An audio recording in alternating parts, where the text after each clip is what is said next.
அம்மா, நம்ம இந்த வாட்டி ஓட்டு போட முடியாது போலமா. ஏங்க அப்படி சொல்றீங்க?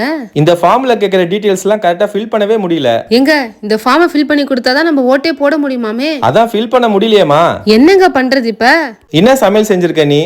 கொத்து சப்பாத்தி. அதை கூட நான் சாப்பிட்டு வேலை கிளம்புறேன்.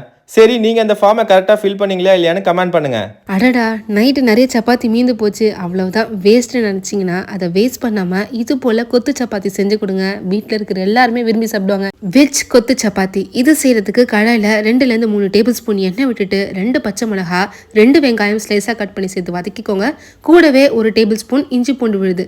இதெல்லாம் நல்லா பச்சை வாசனை போனதுக்கு அப்புறமா ஒரு தக்காளியை நல்லா பொடிசு நறுக்கி சேர்த்து வதக்கிக்கோங்க. தக்காளியும் நல்லா வதங்கினதும் உங்ககிட்ட இருக்கிற வெஜிடபிள்ஸ் ஆட் பண்ணிக்கோங்க. நான் இன்னைக்கு கேரட், பீன்ஸ் இது நல்லா பொடிசு நறுக்கி சேர்த்து வதக்கியிருக்கேன்.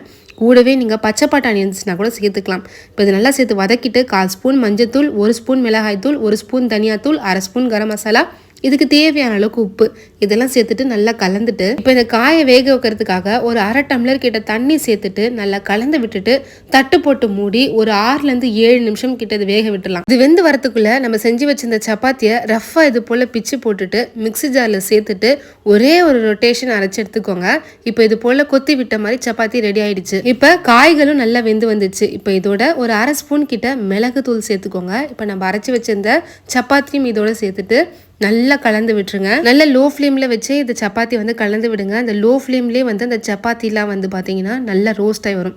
கடைசியாக கொத்தமல்லி தூவி சுட சுட சர்வ் பண்ணிடுங்க. அவ்வளவுதாங்க, சூப்பரான வெஜ் கொத்து சப்பாத்தி ரெடி ஆயிடுச்சு.